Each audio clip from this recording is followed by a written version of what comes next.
SAfm, South Africa's news and information leader. Top story is that the SAWA weaker rand is set to keep consumer inflation on an upward trend, and several people left homeless outside Cape Town. Good morning.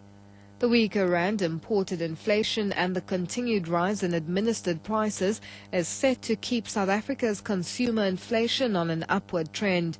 Brait economist Colin Garrow says consumer inflation is set to remain stubbornly high over the next year. He says this is likely to force the Reserve Bank to keep lending rates unchanged. Importing inflation coming into the numbers. Administered prices, we've had a whole series of imported price pressures and also administered price figures coming into the overall CPI inflation figures. So it's more likely to keep inflation higher for a little bit longer than we anticipated. President Jacob Zuma has urged the unemployed youth not to shun the agriculture sector. He's been speaking during his visit to Qumbu in the Eastern Cape yesterday, where he's launched a rural development initiative. Zuma is the chairperson of the Masibambisane Rural Development Initiative, which has been rolled out across the country. The initiative is aimed at empowering rural communities to use the land to generate income and become self-sufficient. The initiative started in Nkandla and Eshowe in rural KwaZulu-Natal. It has created job opportunities for poor and vulnerable communities. President Zuma has encouraged young people to develop an interest in commercial agriculture. Of course, we are saying the youth must join in this program, particularly because it is the youth that is unemployed, even starting farming. And young people must be interested in that, because sitting around when there's no employment does not help.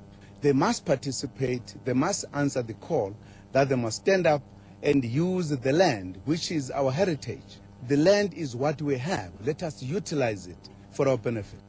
At least 85 people have been left homeless at informal settlements in Wallerstein and Mfuleni outside Cape Town after 3 separate fires destroyed their dwellings. Disaster Risk Management will offer aid to the victims this morning. Spokesperson Wilfred Solomons Johannes says the cause of the fires has not yet been established.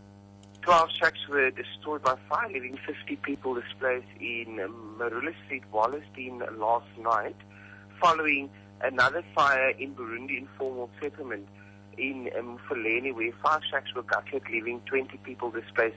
And then this morning, a second fire occurred also in Wallerstein informal settlement, where 4 shacks were gutted, leaving 15 people displaced.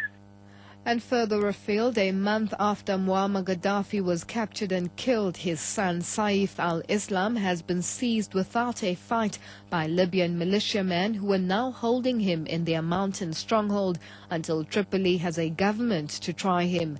The prosecutor of the International Criminal Court will travel to Tripoli next week to discuss plans for Saif al-Islam's trial. The arrest marks one of the closing acts of the Libyan revolution. The BBC's John Simpson reports. As he was being flown to the town of Zintan, Saif al-Islam looked haunted and scared. The capture of the last effective member of the Gaddafi dynasty still inside Libya draws a line under 42 years of a brutal and often bizarre regime. Saif al-Islam will be tried in Libya itself, since Colonel Gaddafi refused to sign the International Criminal Court agreement, and he may well be subject to the death penalty, though Western countries, wanting the new Libya to look moderate, won't want to see him executed. And finally, celebratory gunfire echoed in the streets of the Libyan capital, Tripoli, as people rejoiced following the capture of Saif al-Islam.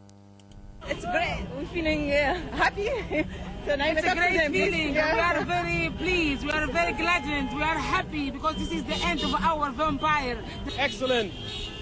Overwhelming. Checkmate. Game over.